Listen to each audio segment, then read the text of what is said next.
আমার সকল শ্রোতা বন্ধুকেই নমস্কার, স্বাগত জানিয়ে শুরু করছি আজকের মহিলা মহল। আপনাদের সঙ্গে আমি শর্মিষ্ঠা। বন্ধুরা, আজকে আমরা আমাদের মধ্যে যাকে পেয়েছি তিনি একাধারে পেশাগত দিক থেকে কেন্দ্রীয় সরকারের অর্থ দপ্তরের একটি খুব উল্লেখযোগ্য স্থানে রয়েছেন এবং নেশার দিকে, ভালোবাসার দিকে তিনি কবি, সাহিত্যিক, ঔপন্যাসিক। আমাদের মধ্যে আমরা পেয়েছি আজকে ঔপন্যাসিক, কবি, সাহিত্যিক শ্রীমতী যশোধরা রায়চৌধুরীকে। নমস্কার দিদি, আকাশবাণী মহিলা মহলে আপনাকে স্বাগত। নমস্কার, ধন্যবাদ শর্মিষ্ঠা। মহিলা মহলে আসা সবসময় খুব আনন্দের, কথা বলতে পারলে খুবই ভালো লাগবে। আচ্ছা দিদি, আমরা তো এই সদ্য শারদীয় উৎসব পার করে এলাম। হ্যাঁ, তো শারদীয় উৎসব মানেই একটা বড় অংশ থাকে শারদীয় সাহিত্য, এবং যেহেতু আজকে আমরা মহিলা মহলে, সেই জন্যে খুব স্বাভাবিকভাবেই যারা লেখিকা তাদের লেখালেখি, তাদের স্থান নিয়েই আমরা জানতে চাইব আজকে আপনার কাছে যে শারদীয় সাহিত্যে লেখিকাদের অবস্থানটা ঠিক কোথায়। বিষয়টা খুবই সুন্দর। পুজোর সঙ্গে আমাদের শৈশবের একটা সম্পর্কই আছে শারদ সাহিত্যের। আমাদের সবারই মনে থাকবে যে বেশ কিছুদিন বছর আগে আমি যখন অন্তত ছোট ছিলাম, 70-80 দশকে, তখন শারদ সাহিত্যের জন্য আমাদের একটা আকুল অপেক্ষা থাকতো, এবং তখন আমরা ওই পুজোর কদিন কিন্তু অনেকগুলো কাগজ পড়ার সুযোগ পেয়ে যেতাম, এবং তাতে আমরা সত্যজিৎ রায়ের কলমে ফেলুদাও পেতাম, আরও অনেক বিখ্যাত লেখকদের ওই সময় পড়ার সুযোগ পেতাম, এবং একটা আগ্রহের জায়গা ছিল। তখন বা তার পরবর্তী আরও বহু বছরে আমরা লক্ষ্য করেছি যে এই লেখক তালিকা যেটি হয় তাতে মেয়েদের সংখ্যা উল্লেখযোগ্যভাবে কমই থাকতো। বিশেষ করে আমি বলবো যে গদ্য সাহিত্য, যেটা কথা সাহিত্য, উপন্যাস এবং গল্প, ছোট গল্প, যেটা সবচেয়ে আগ্রহ সবার টান থাকে, হ্যাঁ, সেইখানে মেয়েদের উপস্থিতিটা কিন্তু গত 20-30 বছরে আমরা বেশ কম পেয়েছি। এবং আমি, আমার যারা লেখক বন্ধু, আমরা যারা ক্রমশ কবিতা থেকে অন্যান্য কথা সাহিত্যের এলাকাতেও পা রেখেছি, আমরা দেখেছি যে কবিদের মধ্যে হয়তো 30% মেয়েরা জায়গা করে নিতে পারছেন, যেগুলি বড় বাণিজ্যিক কাগজ, সেগুলিতে। কবিতাতে মেয়েদের পদচারণা এখন অনেক স্বচ্ছন্দ, কিন্তু গল্প উপন্যাসে তারা লিখছেন হয়তো ঘরে বসে, কিন্তু তাদের ডাক পড়ছে না। আচ্ছা আচ্ছা, আমাদের এটা একটা ধারণা, এবং আমরা একটা নতুন কথাও চালু করেছি যে যেরকম আদমশুমারি হয় সেরকম শারদ সাহিত্যে নারী শুমারি। আচ্ছা, তো গত 3-4 বছর আগেও যদি প্রত্যেক দেখবেন শারদ সাহিত্যের একটি করে বিজ্ঞাপন বের হয়, বইটি না পড়লেও বিজ্ঞাপনটা খুঁটিয়ে পড়লে অনেকটা বোঝা যায় যে কি ধরনের লেখালেখি আছে তাতে। আমরা দেখেছি যে গল্প উপন্যাসে মেয়েরা নেই, কবিতায় অনেক মেয়েরা আছেন, আর আছেন ফিচারে, ভ্রমণে আছেন, রান্না বান্না, এগুলোতে তো আছেনই, এবং অন্যান্য প্রবন্ধ নিবন্ধতেও হয়তো আছেন, কিন্তু গল্প উপন্যাসের জায়গাটা একটু ফাঁকা ছিল মেয়েদের সংখ্যাটা। এবং এক একটি বড় বাণিজ্যিক শারদ কাগজে এখন 4 থেকে 6টা উপন্যাস ছাপা হয়। অনেক লেখক খুবই বহুপ্রজ, তারা প্রতি বছর একাধিক উপন্যাস লেখেন, আগেও লিখতেন, কিন্তু সেই তালিকায় কিন্তু মেয়েদের প্রায় খুঁজে পাওয়া যায়নি। 60-70 দশকেও যায়নি, কিছুদিন আগে অবধিও যায়নি। মানে কিছু বোধহয় 1-2 ব্যতিক্রম, 1-2 মানে আমি বলবো আশাপূর্ণা দেবী ছিলেন একটি বিরাট পাহাড়ের মতন একটি ব্যক্তিত্ব, এবং যাকে সারা ভারত পড়ে, শুধু বাঙালি নয়, বাংলা থেকে অনুবাদ হয়ে হিন্দিতে বা অন্য সব ভাষাতেই পড়া হয়। আশাপূর্ণা দেবী নিজেই একজন প্রতিষ্ঠান বলা যায়, কিন্তু আশাপূর্ণা বাদ দিলে মহাশ্বেতা দেবী, লীলা মজুমদার কিছুটা কিশোর সাহিত্যের জন্য বিখ্যাত ছিলেন, যদিও তারও বড়দের অনেক ভালো ভালো লেখা আছে। আর কিছু শৈলবালা ঘোষ, জায়া, প্রভাবতী দেবী, সরস্বতী, এরকম কিছু নাম পাওয়া যেত, যারা পরবর্তীকালে নবনীতা দেবসেনকে আমরা কিন্তু খুব ভুলভাবে মানে বিচার করেছি। আমরা তার কবি সত্তা এবং তার ঔপন্যাসিক সত্তার চেয়ে বেশি তাকে রম্য রচনাকার বলি মনে করি, যদিও সেই রম্য রচনাগুলি অসামান্য, সেগুলোও আমাদের কাছে বিরাট সম্পদ। কিন্তু তিনি হয়তো একটা সময় বুঝতে পেরেছিলেন যে তার রম্য রচনাই সবাই বেশি ভালোবাসে, তাই সেটাই বেশি লিখতেন। তার কাছে অনেক বেশি সিরিয়াস আরো কিছু পেতে পারতাম আমরা, কারণ তিনি একজন নারীবাদীও ছিলেন। আরো নবনীতাদি সেই উচ্চতায় পৌঁছেছিলেন। তারপরে মধ্যে একটা কিন্তু আমি বলবো বাণী বসু, সুচিত্রা ভট্টাচার্য, এরা একটা বড় জায়গা তৈরি করেছিলেন। একেবারে আমাদের প্রজন্মে তিলোত্তমা এবং সঙ্গীতা বন্দ্যোপাধ্যায়, এই দুজনের লেখা আমরা প্রচুর উপন্যাস পেয়েছি। ইদানিং গত 3-4 বছরে আমরা দেখেছিলাম যে একটু বন্ধা খরা যাচ্ছে, সেটা কিন্তু এবছর কেটে গেছে। এবছর আমি দেখলাম যে প্রায় 6-7টি বাণিজ্যিক কাগজের আমি তালিকা দেখলাম যে প্রচুর ছোট গল্প এবং বেশ কয়েকটি উপন্যাস মেয়েদের কলম থেকে। বাহ, খুব ভালো। তো এক্ষেত্রে একটা তো জানতে ইচ্ছে করে যে আগের যে বিষয় বৈচিত্র্য ছিল, এখনকার বিষয় বৈচিত্র্যের মধ্যে কি কোনো ফারাক আছে? মানে বিষয়ের দিক থেকে যদি বলেন, পুরুষ বা নারী যিনি লিখুন, এখন কতগুলো ট্রেন্ড আছে, প্রতি সময়ে এক একটা ট্রেন্ড থাকে। আমরা সামাজিক লেখা, যেটা সবচেয়ে বড় জায়গা, চিরদিন পেয়েছি। বাংলা সাহিত্য খুব সামাজিক লেখার ভালোবাসে বাঙালি পাঠক পড়তে, এবং সেখানে পারিবারিক কাহিনী থাকতে পারে বা একটা পাড়ার গল্প থাকতে পারে। এখন তার থেকে একটু ছক ভাঙার চেষ্টা হচ্ছে। এখন সামাজিক লেখা একটু একঘেয়ে লাগছে হয়তো পাঠকদের, তাই এখন একটা চেষ্টা হচ্ছে ঐতিহাসিক কাহিনী লেখার। পৌরাণিক মহাভারত রামায়ণ আধারিত কাহিনীও এবার পেয়েছি, মেয়েদের কলমেই পেয়েছি। এবং আরেকটি হচ্ছে যে ঐতিহাসিক বেশ কিছুদিন ধরে পাচ্ছি, আর আরেকটি হচ্ছে যে খুব তীক্ষ্ণভাবে রাজনৈতিক বিষয় নিয়েও লেখা পাচ্ছি। আচ্ছা, আর রহস্য রোমাঞ্চের জায়গাটা খুব ইন্টারেস্টিং, কারণ আমাদের বাঙালিদের মধ্যে একটা ভাবনা আছে যে অ্যাডাল্ট বা ম্যাচিওর রহস্য রোমাঞ্চের থেকেও আমরা একটু কিশোর পাঠ্য রহস্য রোমাঞ্চ পছন্দ করি।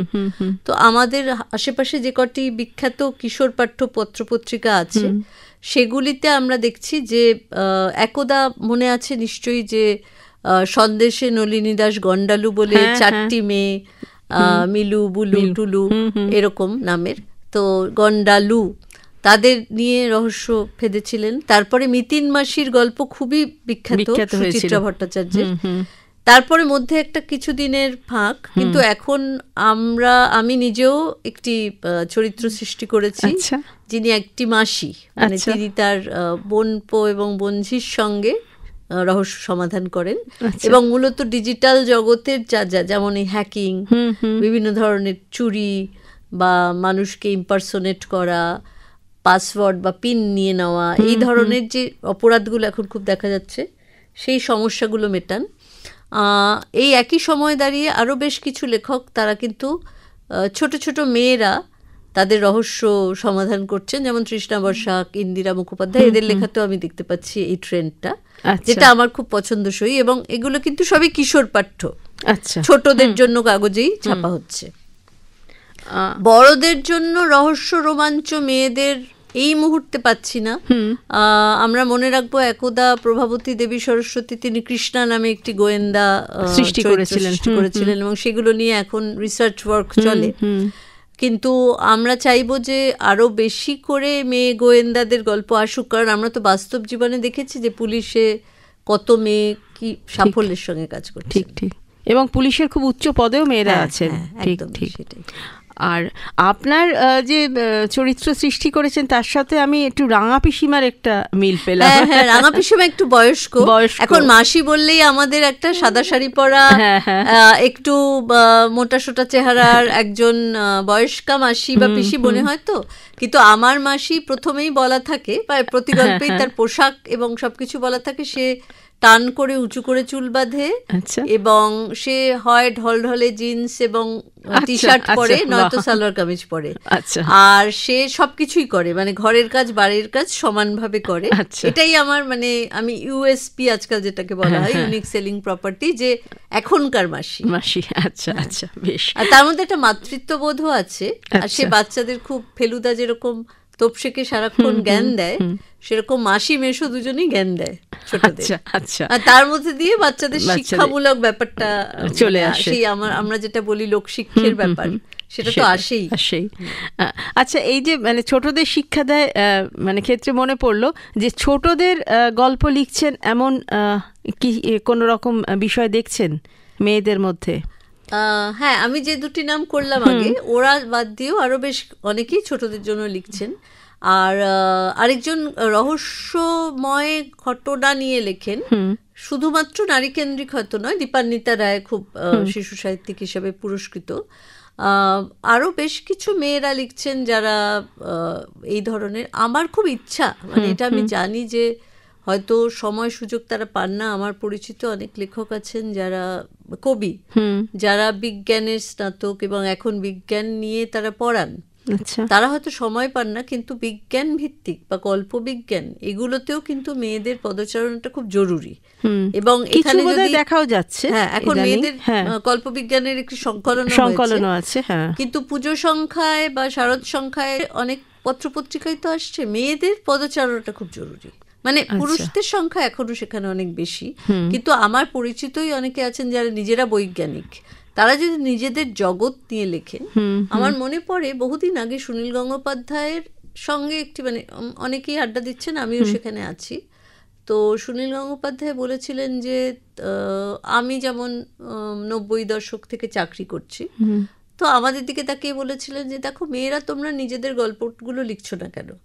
তোমাদের জীবন থেকে যে অভিজ্ঞতা উঠে আসছে সেটা যদি তোমরা না লেখো তাহলে কে লিখবে? এবার পুরুষরা তো একটা সময় অবধি কলমকে শাসন করেছেন, মানে ওই যেমন বললাম আশাপূর্ণা দেবী বা মহাশ্বেতা দেবী, এরকম কয়েকজনের নাম বাদ দিলে মূলত পুরুষরাই মেয়েদের কথাও বলেছেন, ছেলেদের কথাও বলেছেন। যেমন নরেন্দ্রনাথ মিত্র মেয়েদের, চাকুরিরতা মেয়েদের নিয়ে অসাধারণ লেখা, অবতরণিকা যেটা থেকে মহানগর ছবি হয়েছিল, সেটাও তো একটি চাকুরিরতা মেয়েকে নিয়ে। বা ওরকম আরো অনেক বিখ্যাত লেখা তার আছে। নরেন্দ্রনাথ মিত্রের কথাটা আমার সর্বাগ্রে মনে পড়ে, মানে মনে হয় যেন তার চোখটাই ছিল মেয়েদের চোখ, তিনি মেয়েদের সমস্যাগুলো বুঝতে পারতেন। পরবর্তীতেও অনেক লেখক, রবীন্দ্রনাথের স্ত্রীর পত্র থেকে শুরু করে সুনীল গঙ্গোপাধ্যায় অনেক খুব ইম্পর্টেন্ট নারী চরিত্র নিয়ে লিখেছেন, বা একেবারে সাম্প্রতিকেও অনেকে লিখেছেন। কিন্তু পুরুষদের উপর দায়টা ছেড়ে রাখলে তো হবে না। আর আমরা বিশ্ব সাহিত্যে দেখেছি যে যে পুরুষরা বা যে নারীরা লিখেছেন, অনেকেই নিজের জীবনের উপর আধারিত উপন্যাস লিখে সেটা বিশ্ব সাহিত্যের অমূল্য রত্ন হয়ে উঠেছে। তো আমরা আমাদের জীবন নিয়ে যদি লিখি, এবং আমাদের তো আমরা জানি যে মেয়েরা এখন মহাকাশেও যাচ্ছে, মেয়েরা এখন কোথায় না যাচ্ছে, সবকিছু দক্ষিণ মেরু থেকে শুরু করে বাঙালি চলে যাচ্ছেন দক্ষিণ মেরুতে, বা জলের তলায় ডুবুরির কাজও করছেন। তো তাহলে নিজেদের জীবন নিয়ে লেখা আর কবে হবে, এখন যদি আমরা না শুরু করি। ঠিক। কিন্তু একটা ব্যাপার আমার যেটা মনে হচ্ছে সেটা হচ্ছে এই যে রহস্য রোমাঞ্চর কথাই যদি ধরেন, মানে গোয়েন্দা গল্প আমরা যাকে বলি, তো গোয়েন্দা গল্প মানে একেবারে শিশু পাঠ্য নয়, আমাদের কৈশোরের কিংবা বড়দের গোয়েন্দা, সেটা কি মেয়েরা অনেক লিখছেন? মানে এখন আমার মনে হয় যে আমাদের জীবনযাপন ভীষণ জটিল হয়ে গেছে এখন, এবং আমরা চারিপাশে যে ধরনের অপরাধ সংঘটিত হতে দেখছি সেগুলো নিয়ে লিখলে সবসময় কিন্তু ছোটদের জন্য লেখা যাবে না। ঠিকই, মানে আমরা যে ধরনের মেয়েদের উপর অত্যাচার বা মেয়েদের ট্রাফিকিং, আমি ছেড়েই দিলাম যে মেয়েদের শরীরের উপর অত্যাচার বা আক্রমণ, যৌন আক্রমণ, বলাৎকার, ধর্ষণ, এগুলো তো আমাদের জল ভাতের মতো চারিপাশে সবসময় আমরা নিউজে দেখি। এই ক্রাইমগুলোকে নিয়ে লেখার তো লোক পাচ্ছি না আমরা। এ বাদেও মেয়েদের ট্রাফিকিং হচ্ছে, মেয়েদের দুবাইতে পাঠিয়ে দেওয়া হচ্ছে বিয়ের প্রলোভন দেখিয়ে, এবং তারপর তারা প্রায় দাস ব্যবস্থার মতো সেখানে থেকে যাচ্ছে। এই সব বিষয় কিন্তু আমি খুব একটা আসতে দেখছি না। মানে হয়তো একটি দুটি লেখায় একজন দুজন লিখছেন, যেমন প্রতিভা সরকারের একটি লেখা ছিল দেবদাসী প্রথা নিয়ে। দেবদাসী প্রথা দক্ষিণ ভারতে, এটাও এক ধরনের মানে দাস প্রথার মতো, এবং তাদের শারীরিকভাবে উৎপীড়ন হয় তারা, এবং তাদের ছেলেমেয়েরা মেন স্ট্রিমে আসতে পারে না বা এলেও মায়ের পরিচয় দিতে পারে না। এই নিয়ে একটি লেখা আমাকে খুব বিস্মিত করেছিল। কিন্তু এই ধরনের ম্যাচিওর অ্যাডাল্ট থিম এবং নানা ধরনের অপরাধ নিয়ে রহস্য কাহিনী, এগুলো লেখার একটা বিরাট পরিসর পড়ে আছে। আমার মনে হয় সেই জায়গাটা ভবিষ্যতের মেয়ে লেখকরা নিশ্চয়ই খুঁজে নেবেন না। আর আমি বলছি যে গোয়েন্দা গল্পের ক্ষেত্রে মানে চিত্রটা কেমন? গোয়েন্দা গল্প মূলত শিশুপাঠ্য হয়েই রয়েছে। সেখানে যে অপরাধগুলো আমরা লিখছি সেগুলো কোনোটা নারী ঘটিত অপরাধ আমরা একটু বাঁচিয়ে, মানে যেমন আমরা আগাথা ক্রিস্টিকে পাচ্ছি, তেমনি এখানে এখন কাউকে কি পাচ্ছি না। আমাদের তো বাংলায় সেভাবে আগাথা ক্রিস্টি নেই, সেটাই বলছি। মিতির মাসি কিছুটা, হ্যাঁ, কিন্তু মিতির মাসিও কিশোর পাঠ্য, যেমন হচ্ছে এই যে রাঙা পিসিমার কথা বললাম, বা আপনি আসলে আগাথা ক্রিস্টির গল্পের উপরে ভিত্তি করে তো রাঙা পিসিমাকে তৈরি করা, মিস মার্পল। হ্যাঁ, ওই জিনিস, ওই জায়গাটা কিন্তু এখনো অধরা, মানে সাহিত্যের ক্ষেত্রে ঠিক থাকা দরকার ছিল আমার মনে হয়। কারণ আমাদের জীবনেও অনেক জটিলতা আছে। যেমন মিস মার্পল কে সবসময় দেখা যায় যে ব্রিটেনের ছোটখাটো একটি গ্রাম বা মফস্বল জনপদ, সেখানে সব লোকের ভেতরে একটা পলিটিক্স কাজ করে, নানা রকমের একটু গেঁয়ো মানে আচকি ঈর্ষা, সেইগুলোকে আধার করে কিন্তু আগাথা ক্রিস্টি তার গল্পটা বুনতেন এত অপূর্ব, মানে বুনুনি। সেটা কিন্তু আমরা আমাদের খুব একটা পাইনি, হয়তো কিছু বাংলা সিরিয়ালে পাই, কিন্তু আমরা গল্পে পাইনি। আচ্ছা, যাই হোক, মানে কম হোক বেশি হোক, তবু কিছু লেখা আমরা পাচ্ছি। কিন্তু প্রশ্ন যেটা, সেটা যে মানটা নিয়ে, মানে সংখ্যায় বেড়েছে এটা তো আপনার কাছ থেকেই জানলাম এই বছর অন্তত, কিন্তু মানের দিক থেকে কি ভালো হয়েছে না মোটামুটি মানে সাধারণের মধ্যে চলে গেছে? দেখুন, একটা কথা হলো যে যখন যে সময় রবীন্দ্রনাথ লিখছেন বা যে সময় বিভূতিভূষণ লিখছেন, তখনও তো অনেক সাময়িক পত্র বেরোতো, এবং তাতে সব লেখকই কি এক মানের হতেন? তা তো হতেন না। কয়েকজনই মানে উদ্ভাসিত হয়ে ওঠেন তাদের নিজেদের আলোতে, বাকিরা হয়তো মধ্যমানের থাকেন। কিন্তু একটা ভাষাকে বা একটা সাহিত্যকে বয়ে নিয়ে চলে কিন্তু এই মধ্যমানের লেখকরাও। কাজেই মানের আগে আমাদের কিন্তু সংখ্যাটা দেখা দরকার, মানে আমরা লিখছি কিনা আদৌ সেটা আগে প্রশ্ন, তারপরে তো মানের প্রশ্ন। এবং একটা কথা আমি তখন বলিনি যে কেন আমার মনে হয় যে কবিতা যেহেতু ছোট পরিসরে, কবিতায় মেয়েদের ঢুকতে দেওয়া হয়েছে অন্তত, মানে এই ভাষাটা আমি ব্যবহার করলাম দুঃখের সঙ্গেই, যে মেয়েদের একটা কোথাও আমরা গ্লাস সিলিং বলি তো, কাচের ছাদ, মেয়েরা কোথাও আটকে যান গিয়ে। আমরা যখন ছোট ছোট লেখা লিখি আমাদের সেখানে ছাপা হয়, কিন্তু আমরা যখন বড় লেখা লিখি তখনই মান নিয়ে প্রশ্ন তোলা হয়, এবং একটা কোথাও মানসিকতা কাজ করে, যেটা আমরা সিলভিয়া প্লাথের একটা লেখাতে ছিল যে আমি যেহেতু একটি মেয়ের শরীর নিয়ে জন্মেছি, আমি হয়তো একটা ট্রাকে চেপে সারা পৃথিবী ঘুরে বেড়ানো, বা ট্রাকের ছাদে চেপে, বা একটা জনহীন মাঠে মধ্যরাত্রে কিছু বাউন্ডুলে ছেলের সঙ্গে ঘুরে বেড়ানো, এটা কোনোদিন পারবো না। মানে আমি অনেক অভিজ্ঞতা থেকে বঞ্চিত হব, কারণ আমি একটি মেয়ে। এটা তো সব মেয়ে লেখকের ক্ষেত্রে সত্যি, এবং পুরুষ লেখকদের সবসময়ই একটা কোথাও অদৃশ্য অঙ্গুলি হেলনে তারা বলে দিতে থাকেন যে মেয়েদের অভিজ্ঞতার বলয়টা খুব ছোট, মেয়েরা ঘরে থাকে, মানে যেটাকে খুব ভালোভাবে লড়াই থাকে না। হ্যাঁ, এখন মেয়েরা ঘরে থাকে না প্রথমত, আর এই দুটো জিনিসকেই খুব ভালোভাবে অপ্রমাণ করে দিয়েছেন আশাপূর্ণা দেবী এবং Agatha Christie. Agatha Christie Miss মার্পলকে একেবারে শার্লক হোমসের বিপরীতে গিয়ে তৈরি করেছেন, যেখানে খুব ছোট পরিসর থেকেই তিনি তার কাজ করছেন, এবং তাকে দেখে মনে হয় একজন অশক্ত বৃদ্ধা। আর আশাপূর্ণা দেবীর উপন্যাস তো সব ঘর নিয়েই, অথচ সেগুলি কি বহু পঠিত এবং কি জনপ্রিয় এবং খুব অব্যর্থ।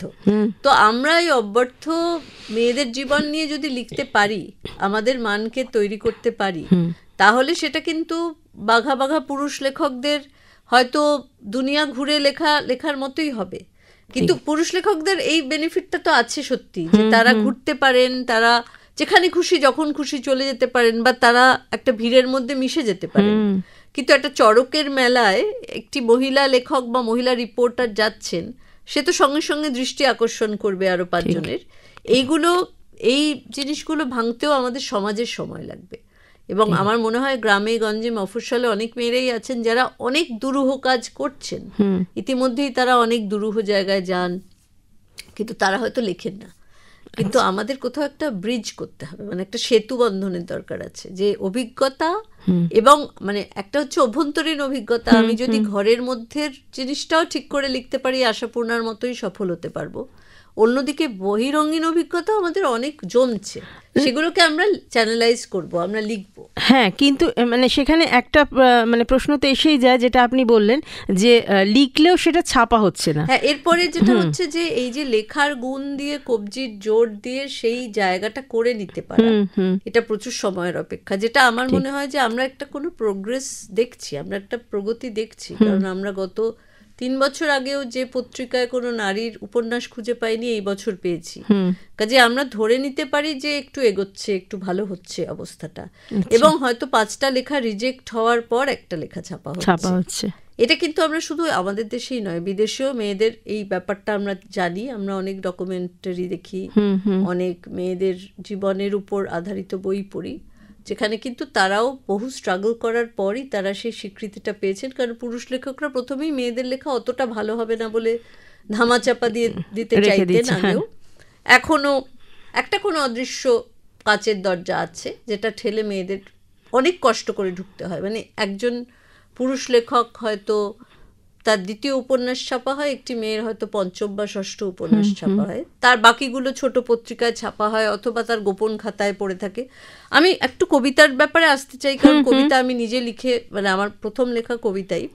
কবিতাতেও কিন্তু একই ব্যাপার, মানে কবিতায় একটা নোটিসেবল বা আমাকে লোকেরা নজর করবে, এটার জন্য আমার মনে হয় মেয়েদের অনেক ভাষা নিয়ে অনেক রকমের পরীক্ষা নিরীক্ষা করতে হয়েছে, বা নিজের ছন্দ ভালো জানি, আমি মাত্রাবৃত্ত ভালো পারি, এইগুলো প্রমাণ করতে হয়। মানে প্রমাণ করার দায়টা যেন মেয়েদের কলমের উপর বেশি।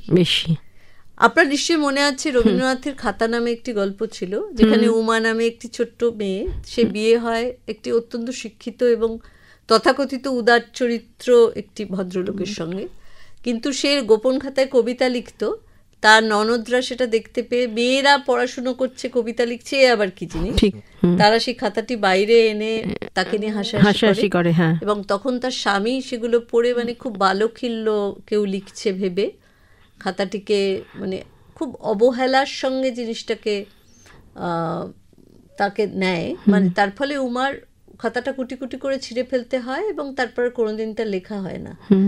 তো এই খাতা গল্পের উমা আমরা সবাই অল্প বিস্তর ছিলাম, কিন্তু আমাদের হয়তো সময়টা আলাদা, আমরা 100 বছর আরো এগিয়ে এসেছি বলে আমাদের এখন অন্তত সেটুকু পারি আমরা। আমাদের লেখা কেউ কুটি কুটি করে ছিঁড়ে ফেলতে পারে না, কিন্তু মানসিকভাবে একটা কোথাও ভয় থেকে যায় যে আমার লেখাটা ততটা ভালো হলো কি। এবং অনেক দিন লেখার পরেও আমাদের মধ্যে নানা রকম আত্ম অবমাননা কাজ করে, আত্মসংশয় কাজ করে। আমরা বারবার ভাবি যে আমরা যথেষ্ট ঠিক বানান লিখতে পারি কিনা, যথেষ্ট ঠিক বাক্য গঠন করতে পারি কিনা, যাতে যেখানে ছাপা হবে তাদের পছন্দ হবে কিনা, এটা একটা বড় প্রশ্ন। সম্পাদকদের চোখটাকে টানবে কিনা। এবং আমি উল্লেখ করতে চাই কবিতা সিংহের মতন একজন লেখক, তার উপন্যাস সমগ্র আমি পড়েছি, 2টি খণ্ড এখনো বেরিয়েছে। কবিতা সিংহের উপন্যাস অসামান্য, এবং কেউ বহুপ্রজ হলেই তার লেখা ভালো হবে আর কেউ কম লিখলে তার লেখা ভালো হবে না তা তো নয়। কবিতা সিংহ হয়তো খুব কম লেখার সুযোগ পেয়েছিলেন, কবিতা বাদ দিলে, কবিতাও তিনি কম লিখতেন, কিন্তু তার এক একটি উপন্যাস একটা হীরকখণ্ডের মতো। তিনি কাদের সঙ্গে পাল্লা দিচ্ছেন, তিনি সেই মুহূর্তে সুনীল গঙ্গোপাধ্যায়, শক্তি চট্টোপাধ্যায়, শরৎ কুমার মুখোপাধ্যায় এদের সঙ্গে পাল্লা দিচ্ছেন। এরা সব বাঘা লেখক তখন, কিন্তু তিনি কাঁধে কাঁধ মিলিয়ে লিখেছেন এবং অনেকটা উপেক্ষা সহ্য করতে হয়েছে। কিন্তু আজকে সেই যে মানে উপেক্ষাকে এড়িয়েও তিনি যে লিখতে পেরেছিলেন, তার ফলে আজকে তার আলোটা এসে আমাদের কাছে পৌঁছয় 50 বছর পরে। ঠিক। তার মানে আপনি কি বলছেন, আমরা তো এগিয়ে যেতে চাই এবং সামনের দিকে তাকাতেই আমরা ভালোবাসি, তো আপনি সেক্ষেত্রে কি বলবেন? জর্জ অরওয়েলের একটা কথা আছে, 1984 বলে তার যে উপন্যাস, এখনো বলা হয় যে এই উপন্যাসটা আমাদের সময়ের, মানে এই মুহূর্তের কথা বলে যেন। যেখানে বিখ্যাত কথা আছে যে big brother is watching you. এখন তো বিশ্বজোড়া ফাঁদ পেতে ইন্টারনেট আমাদের সমস্ত কিছু দেখে নিচ্ছে, তার প্রতিটি কথাই প্রায় সত্য প্রমাণিত হয়েছে। তো সেখানে একটি কথা আছে যে জর্জ অরওয়েল বলছেন যে মানুষ কি পারে, মানুষ কিছুই পারে না, আমরা আমাদের ভবিষ্যৎ কোনোদিন দেখতে পাবো না, আমরা জানবো না যে আমাদের লেখা কোথায় যাবে, কিন্তু আমাদের একটু একটু করে শুধু অন্ধকার কাটিয়ে যেতে হবে, লিখে যেতে হবে, মানে ইটের পরে ইট সাজিয়ে যেভাবে রাজমিস্ত্রি বাড়ি বানায়। তো মেয়েদের লেখার ক্ষেত্রেও তো এটা সত্যি, আমরা তো সত্যি জানি না আমাদের লেখা আমাদের কোথায় নিয়ে যাবে, কিন্তু আমাদের লেখা না থামিয়ে চলতে হবে, লিখে যেতে হবে। এবং নানা রকম বিদ্বেষ, ঈর্ষা, এবং মেয়েরাও মেয়েদের ঈর্ষা করে, এবং অন্যেরা বসিয়ে দিতে চাইছে, চেপে দিতে চাইছে, উল্লেখ করতে ভুলে যাচ্ছে, নীরবতার রাজনীতি, এগুলো পেরিয়েও আমাদের করে যেতে হবে কাজটা। কারণ কোনো না কোনো দিন একটুখানি আলো, হয়তো যেরকম কবিতা সিংহের আলো বা আশাপূর্ণার আলো আমাদের অবধি এসে পৌঁছেছে, আমার আলো হয়তো আরেকজনের কাছে পৌঁছতে পারে, বা আমার কথাটাও কারোর হয়তো একদিন ভালো লাগতে পারে। এই আশায় লিখে যেতে হবে। ঠিক, মানে অন্ধকারের পেরিয়ে দুয়ার, আমরা আলোকে যাবই যাব, এটাই হচ্ছে কথা। তো ঘড়ির সময় তো বলছে যে সত্যি আরও অনেকটা শোনার ইচ্ছে ছিল, অনেকটা জানার ইচ্ছে ছিল, কিন্তু ঘড়ি চোখ রাঙাচ্ছে। ফলে না, এই কথা তো শেষ হবার নয়, একেবারেই নয়। আর আমার কাছে অনেক নাম ছিল বা পত্রিকার নামও ছিল। আমার মনে হয় যারা সন্ধানী পাঠক তারা ঠিকই সন্ধান রাখবেন, নামগুলো না বললেও তারা খুঁজে নেবেন ঠিকই। মানে শুধু নাম দিয়ে সেগুলোকে বেঁধে ফেলারও কোনো দরকার নেই বোধ হয়। মানে পাঠক মাত্রই নিশ্চয়ই চিনে নেবেন তাদেরকে। একটা কথা খুব বলা হয়, পাঠকরাই বলেন যে আসলে জেন্ডারটা কোনো ম্যাটার করে না, আসলে নারী না পুরুষ লিখছেন ম্যাটার করে না। অনেক সময় লেখকের নাম না দেখেই পাঠক পড়তে শুরু করে, লেখাটাকে যখন ভালোবেসে ফেলেন তখন দেখেন যে এটা কার লেখা। কাজেই আমাদের সেই ভালো লাগার মতন লেখাটি লিখতে হবে। ঠিক, আমরা আশা রাখি, আমরা আশা করতেই ভালোবাসি, এগিয়ে যেতে ভালোবাসি, এবং আশা রাখি যে নিশ্চয়ই আমরা এগিয়ে যাব, আরও অনেক দূর এগিয়ে যাব আমরা মেয়েরা।